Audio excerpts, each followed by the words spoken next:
In my experience, focus drives productivity. So for example, one of the big changes we made at the beginning of not this fiscal year, but the one before, was segmenting between acquisition and growth. So we have dedicated people focused on new logos versus on expanding. We have a segment for our most strategic accounts where it's one or multiple reps on a single account with an enhanced ecosystem of support. We actually find that when you have that model, the whole is greater than the sum of the parts. It really accelerates within those large accounts.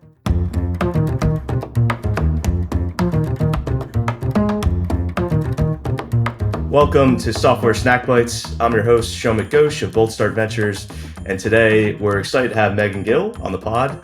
Meghan is currently SVP Sales Operations and Sales Development at MongoDB, and she actually started as Employee 8 at MongoDB, I believe 15 years or something like that ago, and uniquely has grown from the earliest days to an executive at scale. So in this episode, we're going to cover a lot of the early stage advice that Meghan has, learnings from scaling with the company, and of course, go-to-market learnings as well along the journey. So Meghan, I guess just to dive right in, kind of at that 0 to 1 stage, what led you to join MongoDB as employee number 8? Thanks for having me. So I'd always kind of wanted to do something entrepreneurial. My dad had been a small business owner, not in tech. He was a photographer, and he then had a studio making photos. And so I always kind of had this interest in doing something entrepreneurial. And I knew the founder of MongoDB from college. He had been at the same university as me. And I asked him for advice about how do I break into the startup role? I kind of want to do something more entrepreneurial. And he said, well, why don't you come work for me at MongoDB? And I said, well, I don't know anything about database technology. And he said, well, you're smart. We have all engineers right now is less than 10 people. We really just need somebody to do everything else. And that's how I ended up taking the job and being on this amazing journey. That's a great way to approach it, and it's a good friend to have, I guess. In terms of just when you come in and you do that first role, right? I think you've mentioned that you start off in marketing, but it sounds like it was much more of a Swiss Army knife, sort of do anything that was needed to be done. So I guess talk more about what did you actually do when you joined the company? Well, my first day, the CEO told me hey, it was the middle of December and we needed to get on a new insurance plan, and everybody's health insurance was going to lapse by the end of the year if I didn't take care of it. So that was a real, oh my gosh, I just got to get stuff done type of moment. And so it really was everything that was not engineering. But I really gravitated towards, yes, I was doing a lot of the general operations of the company, for example, dealing with the company's health insurance. But I was really gravitating towards working with developers. And I really enjoyed interacting with developers. They're super smart. They're super creative. And I also could tell from talking to them that MongoDB was really making their lives easier. It was like a breath of fresh air to be able to use this more flexible database. And so that was very inspiring. And that's how I ended up running some of the early developer events and developer programs and building out sort of the developer relations type of function at MongoDB as my first real role beyond being the Swiss Army knife. How long did that Swiss Army knife type situation last? To be honest, I don't think it's ever really ended. It's really hard sometimes to shed some of that, Meghan's the one who knows how to get stuff done because I've been here for so long. But I would say probably the first 2 years I was doing marketing plus. And then I became increasingly focused on marketing as we built out other operational functions. We built out finance and HR and sales. And then that first stretch, that first era of MongoDB for me in marketing was about 7 years. And then there was a point where I was like, well, I'm really on a career path to be a VP of marketing. I'm not sure that's what I want to do. And the CEO said to me, Dave, our CEO, said, you know a lot about marketing. If you really want to be a COO or CEO someday, you need to learn sales. And so that's when he suggested I should go take the leap and run sales operations. And that's what I've been doing for the past 7 years or so. At that time, did it feel weird to you to have had success in one area, be, you know, kind of an expert in that area, and then now all of a sudden you're jumping back into something? I mean, not to say that you didn't know it, but you know that you weren't going to have to. Oh no, I didn't know what I didn't know. I was pretty clueless, truth be told.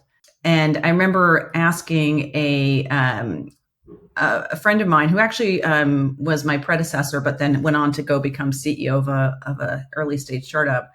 You know, I said, well, what do you think about me doing this sales ops role? And he said, well, you're going to spend about 50% of your time on sales comp. Are you prepared for that? That's what he told me. And I was like, how hard could it be? I had no idea. I really was, I didn't know what I was getting into, but I mean, in some ways that's what made it amazing fun. And a really great challenge. You know, just since you mentioned sales comp, like incentives are so important. How do you kind of translate that to the numbers and like the quota attainment and all the stuff that you're like doing on the spreadsheet, right? But in the meantime, you're trying to really see like, how is that going to drive that team, you know, forward? Like, how do you kind of match the quantitative to the qualitative outputs there?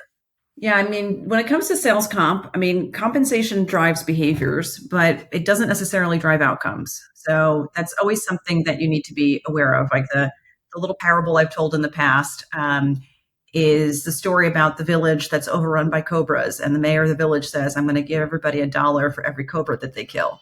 So then people start breeding cobras and killing them.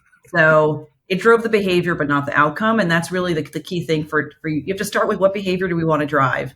And you really have to think hard about what are the potential side effects of driving that behavior. So everything in sales is sales operations in particular. It's art and science, right? Setting quotas, right? Like, yes, I can look at a bunch of data on attainment and I can look at historical patterns, but I also have to go talk to the field and understand, like, is this a realistic target? You know, you want to stretch people, but you don't want to give somebody something so unattainable that they're just going to say that's not even, you know, let me go find some other company to work at. So that it's definitely a mix of the two. Got it. Okay, that makes sense. You know, I want to talk a little bit more about those early days. And in your opinion, right, like let's say in the first year or two or something like that, like what were the most important early things that the team got right? A few things. First of all, the company was founded by developers, really for developers. And there was a lot of focus from the founders on making the first experience with MongoDB really amazing from both a technology standpoint, but also from the ecosystem, the community around the product. So as an example, you know, Elliot, who is the founder, if there were questions online on Stack Overflow or on at the time we were using a Google forum, he would answer those almost instantly. He wanted people not just to have a good experience with MongoDB, he wanted them to have an amazing experience with MongoDB so that they would tell all their friends. The same thing with like getting started and getting, you know, setting up MongoDB. It always was an emphasis to have to be, you have to be able to get going in under 5 minutes and really feel the value, have that aha moment very, very quickly. So I think that's something that MongoDB really got right was we understood the core persona was a developer and that how to connect with that developer made the experience really good for them. That makes sense. Were there any things that felt like really big losses at the time? Maybe it was a customer churning, maybe it was a product wasn't shipped on time or whatever, but it felt like such a big deal. And now you look back and you're like, you know what? That actually wasn't anything serious. I'm trying to think of a good example, truth be told. I think in general, I think MongoDB has always had its share of people who don't like the product. And I think sometimes it was really hard for me in particular, because I've always felt so connected to the product and I could see how what a great experience developers were having. It was always hard to read that negative article on Hacker News. And it always felt like this is the end of the world. We're on the front page of Hacker News. Something's gone wrong. But the truth is that those moments are so brief. And in the grand scheme of things, really, it was having a positive impact on developers and developer productivity. So I in retrospect, I'd like to tell myself not to sweat the small stuff and not to focus so much on the haters, because, you know, one of the users that I became really good friends with over the years, She used to say, what's the database you complain about the most? It's the one that you use. So obviously people are, when they're talking about your product, it's because they're using your product. And I wish I had that realization earlier on versus, taking some of that negativity so personally. I think that's something that for all founders listening, hopefully they take that to heart because, Hacker News is constantly like, oh, I could do this at home with, my laptop in 5 minutes. And in reality, it's like, okay, just don't pay attention to those comments. The fact that people are even talking about you is actually a good thing that you're out there. But, one of the things that a lot of listeners like to hear is sort of those classic, there's that do things that don't scale essay written by Paul Graham. So I love that essay. What's a moment that you remember that was like a classic do things that don't scale? One for me is definitely the commitment of the founders and the early engineers around supporting customers and, 10 o'clock at night responding to a person that's using the free product and giving them an amazing experience. And, with those initial users, I think that was a do things that don't scale attitude. A lot of our early marketing was also very not scalable. We ran a lot of events. We started running these developer days, all about MongoDB, and it was all hands on deck. Like I remember making swag bags and like stuffing swag bags with the engineering team. I mean, is that really the best use of an engineer's time to stuff a bag full of like, MongoDB t-shirts and things like that? But we did it together because it was all about teaching people about MongoDB and educating them about MongoDB.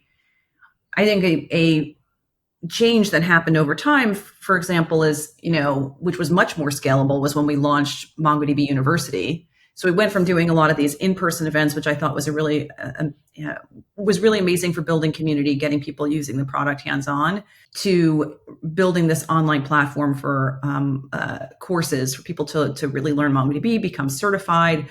And that was a much more scalable way to do the same type of education about the product. Do you remember those first few enterprise customers that you were a part of, and like just, you don't have to name their names or anything, but just how they became those early customers? Like, did they start from an individual developer using the open source and migrating to it, and that becoming an enterprise contract? Was it something different? Well, I think, you asked like about some of the good early decisions that we made. And I mentioned being focused on developers. I think one of the key decisions that the founders made was making MongoDB open source and making it as frictionless as possible to get started. And that meant being able to download the product for free without any gate, without having to give any information. So people could get started very easily. And that was an intentional strategy to get people using the product and experiencing it. And so our whole go-to-market, I mean, we were the OG PLG, in my opinion, right? Like we were doing product-led growth from the get-go with this open source model. And the way it worked is what we tried to generate what we called smoke, like where there's smoke, there's fire. Get developers using the product, get them excited about it, look for signals that they're using the product, and then we would point the sales team towards those signals. And to some extent, that's still what we do, right? We still try to generate smoke through marketing and point our sales team there. And then we layer on with that a more outbound motion. One thing that MongoDB did exceptionally well on the marketing side, at least from an outsider perspective, is this whole NoSQL category creation. And it still sticks in my mind to this day. Like NoSQL rings so much better than next gen document database or something like that, which like frankly doesn't have quite the same ring to it. So talk a little bit about how you formed that positioning, how you formed that product messaging, how all those things came together. Yeah, it's interesting because when I joined MongoDB, there were a lot of non-relational or NoSQL products that were popping up, and there was a lot of interest in this topic in general. That hey, we need to move beyond the relational database, and that term was not coined by MongoDB, but we did latch onto it because people were interested in this wave of next generation databases. I think one of the things that has always been tricky from a positioning standpoint is that most applications are built on relational databases. So we didn't want to be seen, and I don't think we are, a niche database, right? We are a general purpose platform. You can use it for all different kinds of applications. And it's always been a fine line between, yes, we're part of this wave of new generation databases, but we're also a fit for a lot of the modernization initiatives that an enterprise might have, where they're trying to move off of their relational architecture that's holding them back from building the next generation of applications. In terms of coming up with that phrasing, though, I mean, did you try a bunch of different things? Did it just come to mind? Like, I'm just kind of curious on the tactical process to kind of get to that sort of NoSQL messaging. Truthfully, we were trying to not be considered a niche NoSQL database, but we wanted to capitalize on that message. So a lot of what we did was more passive on the term NoSQL. So for example, we wrote a lot of content, SEO-based content, to bring people to our site because we knew that's what people were looking for and what they were searching for. But we didn't want to push ourselves out there as MongoDB is a NoSQL database.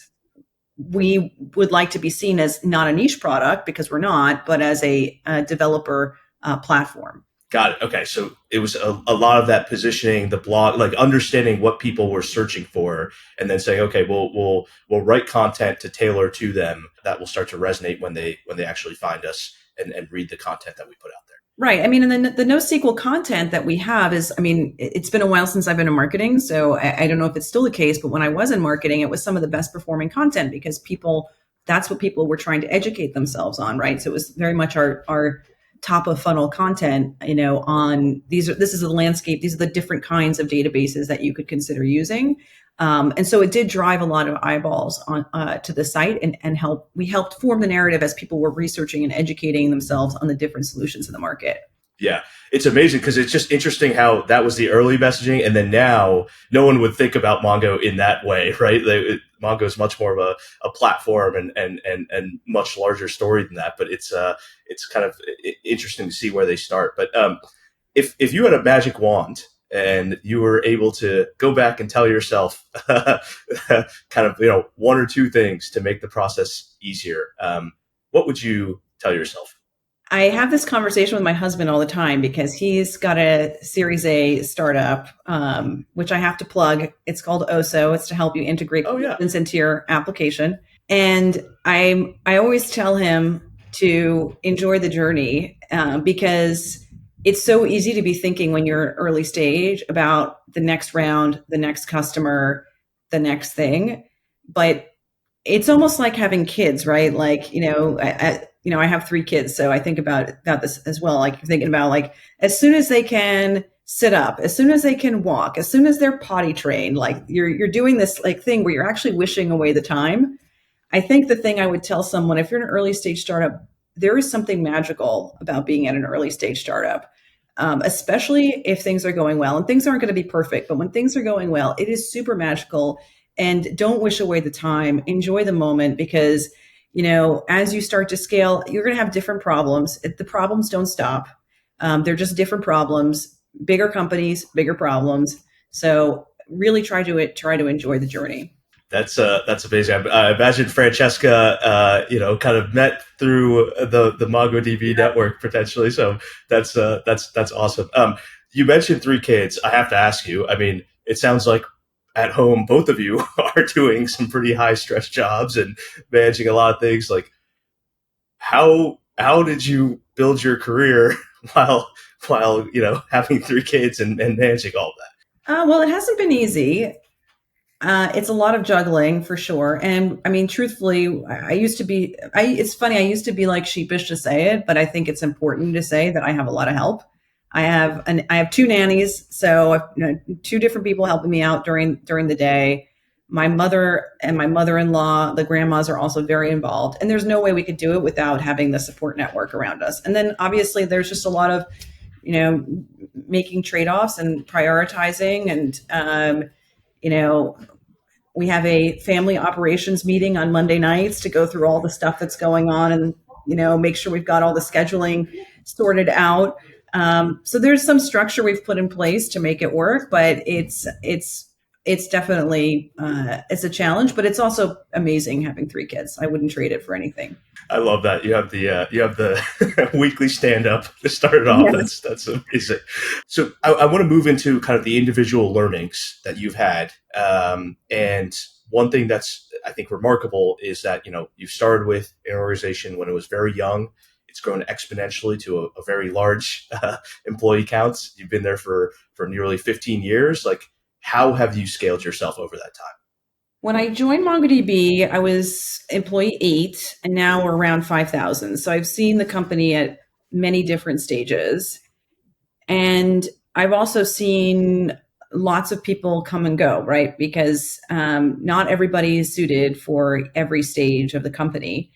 And to be honest, that's something that's really kept me humble throughout the years is I know every day I'm in the biggest job I've ever been in. And I know that I've seen people who I think are amazing, smart, talented people leave the company because they couldn't scale or because it wasn't the right fit for them. So I don't think I'm immune to that. And the only way for me to continue to stay at this company and grow and scale is to keep learning and always be a student of the game, and never assume that I've got all the answers. And that's because I've been at this company for so long, I know MongoDB really well, but I recognize my blind spot, my weakness is that I don't have a lot of other reference points. So I spent a lot of time talking to other people, talking to people at other companies, understanding how their processes are. Right now we're working on revamping our annual sales planning process. I'm trying to get in touch with companies at the next stage of growth to tell me, what did you do when you were this stage? How did you scale this process? When I'm designing compensation plans for consumption, there aren't a lot of companies that do that. I try to talk to all the people that are building compensation plans around consumption. So I think that always being a student and trying to stay humble are the two things that has enabled me to keep growing with the company. Was there any particular stage of the company that you remember being the hardest? Every stage has its challenges and every stage has its magic. The early stage is very exciting because you're getting early customers, you're getting early traction, but also everything is run very lean. Everybody's doing everything. Like I said, you've got engineers giving out swag and marketers running HR, right? Like it's all hands on deck. When that's like a very innovative and fun time, then you get to this next stage of growth where things are a bit more mature. I remember that's around the time when we brought in Dave, who's our CEO, and he put a lot of structure around our go-to-market and a lot more rigor around sales and marketing. And now we're in this journey shifting our business towards consumption-oriented business. That's what we've been doing over the past few years. And now we're in this next phase, which is all around AI. And we're trying to ensure our platform is the platform people use to build the next generation of AI powered applications. And in fact, I'm starting to see even internally, we're building some pretty amazing AI applications on MongoDB. So for example, in sales ops, we have an internal chatbot on Slack, an AI-based chatbot that's answering questions for sales reps about competitive differentiation and about how to position MongoDB, which is, we were able to build that with one engineer in under a quarter, which is pretty incredible. And so one of the things that's exciting to me about the company is I think, like, even though I've seen a ton of growth, like the best years are very well ahead of us because MongoDB is so well positioned to capture and help people build this next wave of AI applications. So which one was hardest? It's like, it's hard to say. Every stage has its challenges and its magic. When you have new product categories like that, like for example, the vector DB that Mongo has rolled out recently, like is that something that you think through in terms of like sales compensation and things like that to say like, hey, we want to get more usage on this, we want to incentivize more customers to use this, stuff like that? Like, is that something that you kind of tactically approach from that perspective, or is it more just kind of, hey, let's ship it out there, let's see how it grows, and then we'll adjust as we get learnings? It's really everything. I mean, yes, we do have incentives around search and vector search and the compensation plan. we just got back from our sales kickoff, and that was all around training and enabling the reps around talking about how MongoDB is positioned to help companies build AI applications. So it's everything, right? It's marketing, it's the market, it's the positioning, it's the enablement, it's the incentives, to really be effective. And I would say that that's like, to me, the challenge at a larger scale is, obviously it's harder to steer, to change the course of things. So, but that's also what makes it fun, right? Like, one of the things that's been really interesting is seeing this transition from being, your more traditional subscription-based software company to being consumption-oriented, how we changed our processes, our systems, our compensation to really focus the reps on just getting the customer using the product versus trying to sell them an upfront commitment. That was a really fun initiative to be part of. And now I'm seeing like there's this next wave of like really exciting things for the company, if we can execute well. It was really fun to see at the SKO. I at least saw a bunch on my LinkedIn, the MongoDB executives doing the ice bucket challenge for ALS, and it was amazing. There was some very funny moments there. So I don't know, maybe I could find the one of the posts or something to link to it in the show notes. But it's awesome to see that the team is doing that and culturally embracing that and everything. So, but I guess one thing that right now a lot of startups and teams, not even startups, large companies as well, are dealing with is kind of this efficiency and efficient go-to-market, and building that, especially as you start to scale. So you've seen it work through all stages, right. Up until this point. I guess, how do you think about building an efficient go-to-market as you scale? It's funny because part of the journey being in sales ops now for 7 years has been, when I took over sales ops, it was right before we went public, and we went public, we were in like, I think 100 million in revenue. And our approach to growth was so simple. It was add capacity, add as many reps as you possibly can. We have a massive TAM, and let's just get more people selling.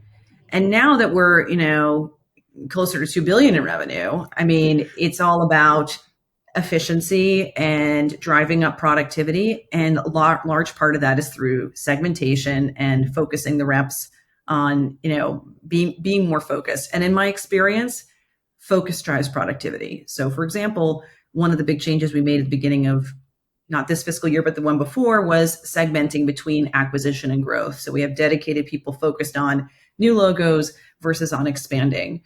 We have a segment for our most strategic accounts where it's one or multiple reps on a single account with an enhanced ecosystem of support. We actually find that when you have that model, the whole is greater than the sum of the parts.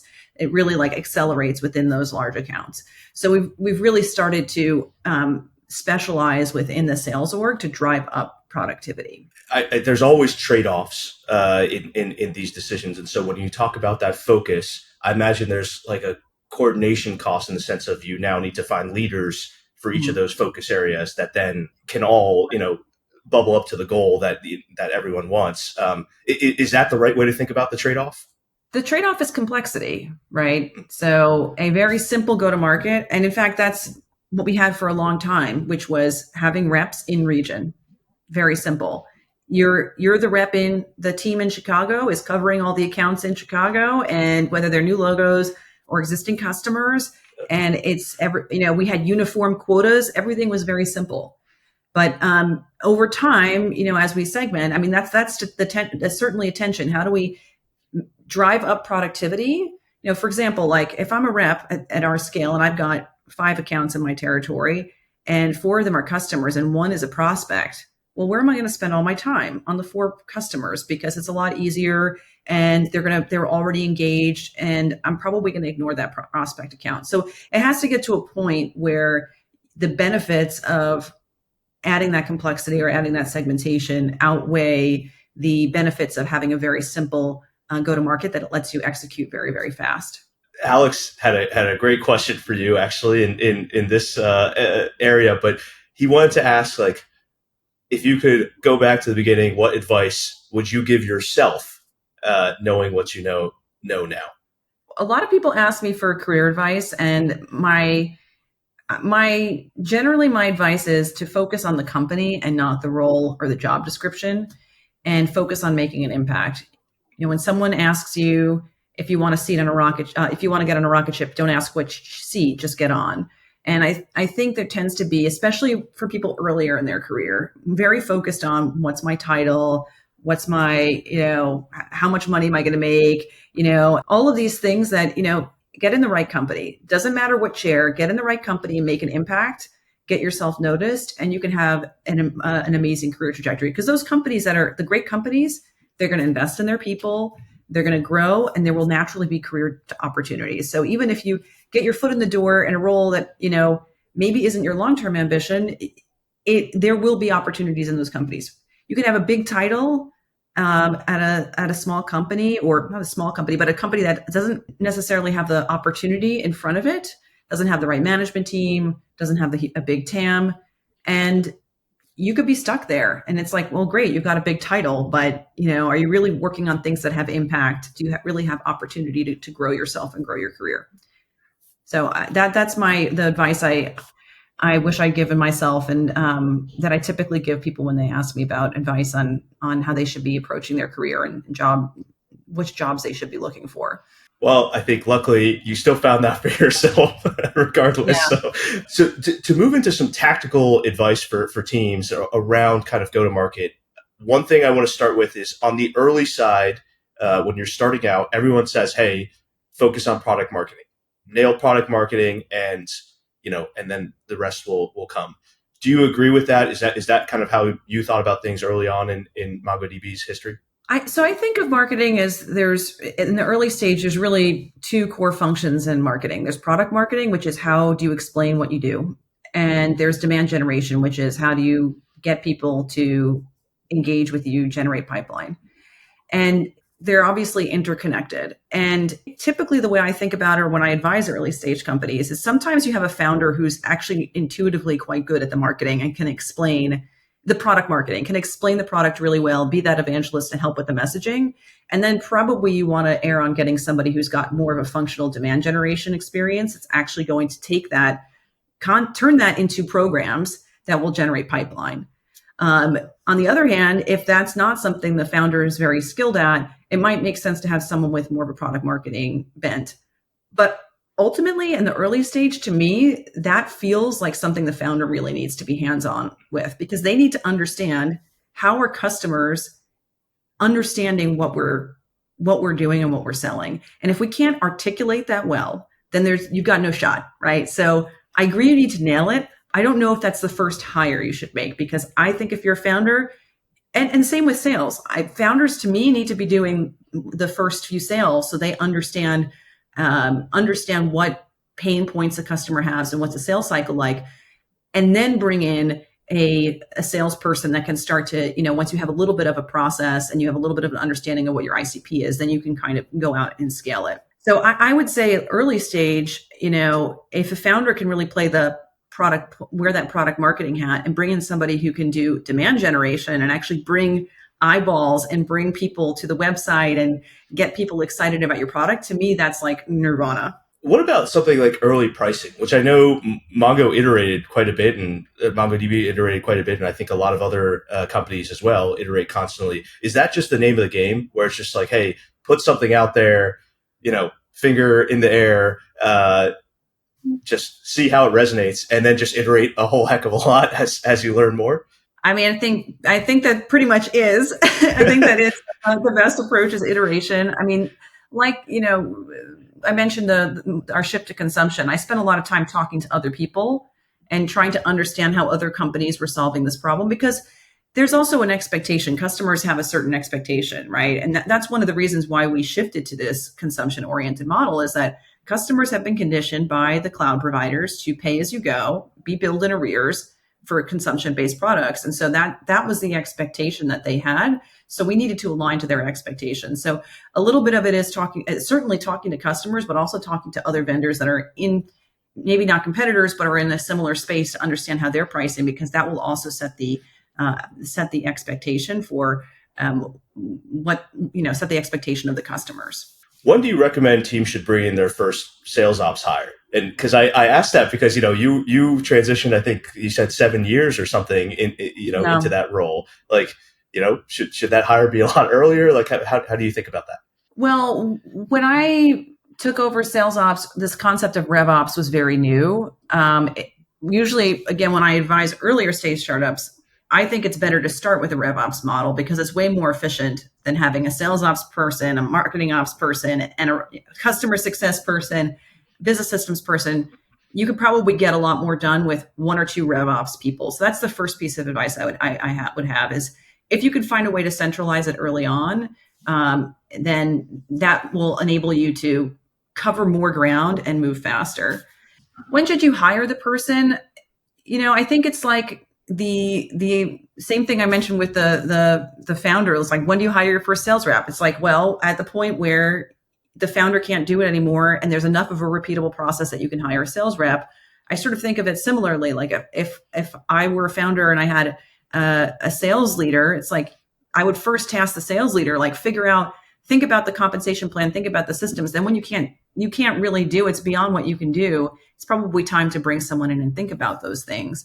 So I don't know that there's necessarily a formula for the exact moment. And I also think sales ops covers a lot of things. There's systems, right, which, can be potentially outsourced or managed externally, right? So if you're talking about trying to manage your costs. But then there's also data analytics, reporting, compensation design. That's another sort of half of sales operations. And there may be some founders, CFOs, CROs that can cover those gaps before you're ready to hire RevOps. But generally, what I'm hearing in the market is that more and more CEOs and investors are thinking to hire RevOps earlier because you want to set up those foundational systems and processes so you're not screwed later, basically. I want to ask you maybe a spicy one in terms of, I'm sure you have a hot take on this, which is, there's a lot of benchmarking data, and, VCs are probably the worst at this, where we put out a lot of content that is like, hey, this is the band that your sales compensation should be, and your quota attainment is this and that and stuff like that. So the flip side of that is, what do you think people get most wrong about sales compensations and incentives? It's a good question. Well, I think first of all, when talking about reps, I think people very much focus on the OTE. It's like you could have a huge OTE, but if you're not actually selling anything, you're not earning that OTE, right? So that's like a very common misconception in the market. I think you have to look at the whole package. What kind of upside can you get in the plan? Again, that's another thing I talk to early stage founders about. Like, you mentioned running an efficient go-to-market. In the early stage startups, you can have your reps be very levered. In other words, maybe they're on a 40-60 pay mix. Put more in the variable. Give them more upside. Give them rich accelerators. When you're a seed stage or Series A startup, selling is existential to your existence. So there's no harm in giving really incredible accelerators at the early stage and finding people who are so aggressive that they're willing to run through a wall to get to those types of accelerators. So, and I think that's like a differentiator you can make as a startup, right? You can say, like, I can offer richer upside, again, because it's all good for the company, right? That's how I would be thinking about it. You asked about misconceptions. I don't know if that's a misconception, but that is a little bit of advice, I guess. It sounds like what you're saying too, if I was to rephrase it, is in general, you can be more flexible when you're earlier. So embrace that flexibility while you can, and do things, even though it may introduce some complexity, because I think that is, like, accelerators are introducing some complexity, right? Or maybe not, but it seems like just try and be as flexible as you can. Right. I mean, what I'm worried about now with a sales force of hundreds of reps is, like, we have to think much more thoughtfully about accelerators, for example, right? One big deal could blow the budget. In an early stage, where you have 1, 2, 3 reps, it's like, let's go. Someone gets those accelerators. Let's all like celebrate. So, I think you can be a bit more risky on the comp plan. And we still have actually, one of the things I love about MongoDB is that we still have, I think, this a very attractive comp plan with a lot of upside, because I think we've tried to retain that, high reward type of compensation for the top performers, which I think is unusual for a company of our scale. I mean, MongoDB has some of the most amazing sales folks from IC level on up that is pretty storied in the industry. So I think something's working there.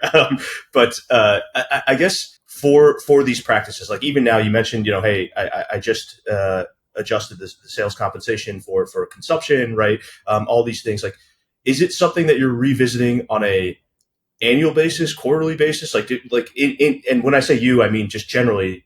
Should people be revisiting it on a more rapid cadence or something more, kind of budget based? We plan annually. I mean, it's a balance, right? You want to give people enough. You don't want to be changing their comp plan every quarter, every 6 months, because you want to give them enough runway to go build a plan and execute on that plan. But you also have to be flexible if things are not working, right? If you have rolled out a comp plan and you realize in Q1 that the targets aren't achievable and you're going to lose half your sales force, you better do something about it. You mentioned, we talked about trade-offs earlier. I feel like that's a constant tension. Like you, especially when you get to a larger sales force, every change you make needs to be communicated, rolled out. There's a whole change management process. And there is cost to that. So that it's more important to get things right up front. Whereas I think when you're smaller scale, it's easier to be moving faster and iterate. So early stage startups, that's the advantage that you have, is that you can move faster and iterate. So you should take advantage of it. Before we wrap things up, I have one final question for you, which is, you probably get asked for advice all the time from founders, from sales leaders, from marketing leaders, from whoever, right? What's the most common advice or pieces of advice that you find yourself constantly giving to teams that come to you? Well, I get asked about a lot of different things, both sales and marketing. A lot of people want to understand how to build those early marketing programs. And I really wish I had some silver bullet around marketing and demand generation. I think it's all about trying lots and lots of things. In the early days, to me, it's about motor. Okay, let's build lots of content, see what resonates. Okay, that's resonating with our audience. Let's double down. Let's turn that into other pieces of content. Let's see how we can leverage that. So I don't think there's some magic formula. I think it's about, when it comes to marketing in particular, it's about understanding your persona, understanding what they care about, and trying to build content towards that will really draw them in. The best companies that I see doing marketing, it's really education, right? It's education. The marketing is really education. That's why MongoDB University has been so successful, because it's been all about educating people. So my advice is typically understand your audience and build lots and lots of content that's going to resonate with them, and iterate as quickly as you can to figure out what resonates with them. And it's just a lot of work. Actually, one final question I have is actually the MongoDB University part. When did that really start to pay off? Because I imagine some people, if they put it on right now, right, it requires a lot of work to set up that and maintain it. And so, obviously now it seems to be clearly paying off for MongoDB, but is it if you started it, should you expect a year runway, a 2-year runway before it starts really kind of working? Or I mean, candidly, it paid off immediately. We had lots and lots of interest immediately because there was a lot of demand for this type of training. I mean, we have a full course, course software and everything, certification. We've invested a lot in university over the years, but you don't have to go that heavyweight to start, right? I use my husband's company as an example. Also, they have a series of blog posts called Authorization Academy. It's all about how do you build authorization into your applications. And it's, it's just writing. It's just really great content. And it brings people who are trying to learn about how to solve that problem to their website and to the experts to learn about that. So there are definitely ways to do it. You mentioned about NoSQL, like the NoSQL explainer pages that we had in the early days of MongoDB, which we still have on the website, I assume, draw a lot of eyeballs to MongoDB. So I think understanding what is your customer looking for, or your ICP looking for, and building to that.